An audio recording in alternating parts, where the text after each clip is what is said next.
Isang makulimlim na hapon dito sa Binondo Port. Subalit tayo ay nagagalak sapagkat isa tayo sa mga naimbitahan na maglayag dito sa Pasig River for the first time. Pero hindi tayo mamamasyal, ha. I-cover natin to. Kumbaga ay parte pa rin ng ating trabaho.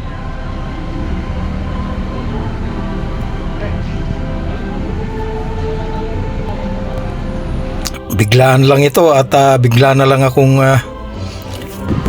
isinama ng aking mga superiors dito sa aming tanggapan. Of course, kasama natin si Asek din, si Sir Ding Generoso at si Yusek Munilagan ng PCO.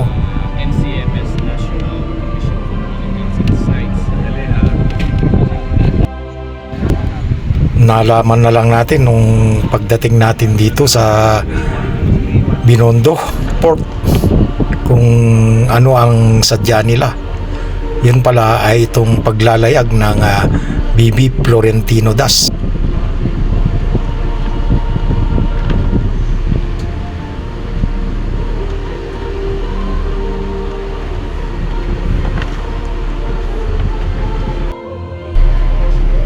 So, muling naglayag sa makasaysayang Ilog Pasig ang BB Florentino Das, isang modernong replika ng sinaunang balangay ng mga Pilipino. Hindi lamang ito isang paglalayag, isa itong pagbabalik tanaw sa mayamang kasaysayan at kulturo ng Timog Silangang Asya. Mula Binondo hanggang Manila Bay, binagtas ng balangay ang puso ng Maynila. Dumaan ito sa ilalim ng Delpan Bridge, sa tabi ng Port Santiago at sa harap ng Pasig River Esplanade. Ang balangay ang napiling pangunahing simbolo ng logo ng ASEAN 2026 na ihohos ng Pilipinas. Kinakatawan nito ang pagkakaisa, pagtutulungan at isang direksyong tinatahak ng mga bansang kasapi ng ASEAN. Noong sinaunang panahon, ginamit ang balangay sa kalakalan, paglalakbay, diplomasya at pagpapalitan ng mga kultura sa buong rehiyon. Naniniwalaang dito rin nagmula ang salitang barangay, isang pamayanang sama-samang naglalakbay tungo sa iisang layunin.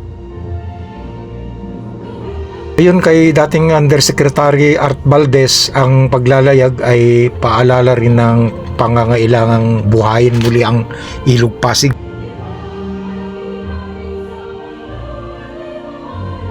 At magagawa lamang ito kung tayong lahat ay magtutulungan. Ang BB Florentino Das ay naglakbay mula Butuan, dumaan sa Palawan at nagtungo sa Maynila bilang simbolo ng ating pamana sa paglalay. Ang crew ng balangay na ito ay mga Coast Guard. Ginawa ito noong 2024 at noong taon din yun ay naglayag din sa Pag-asa Island.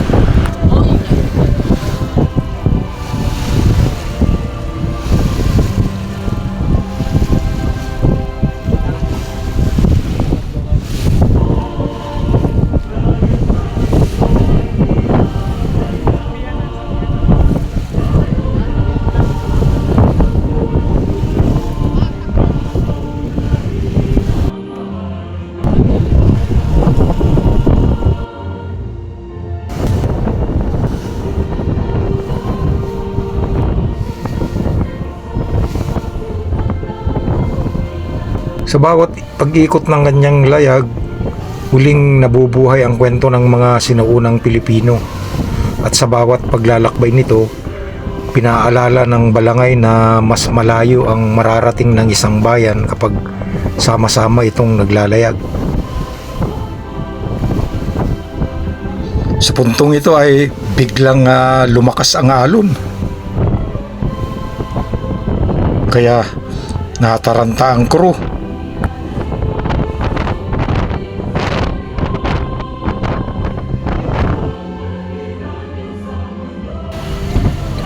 dali-dali nilang itinaas ang mga layag.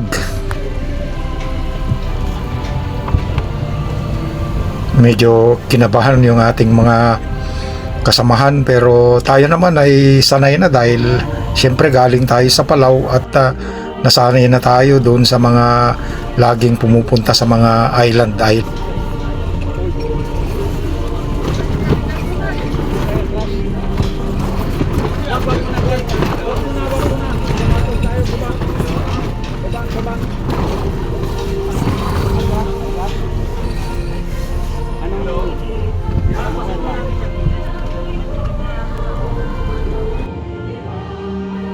At kami ay nakabalik na.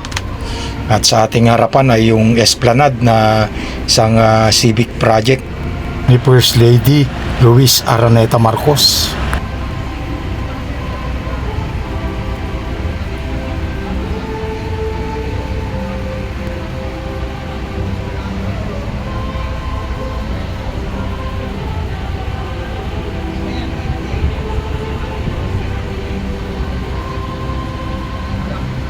Maraming salamat po at mag-subscribe na rin kayo sa aking channel.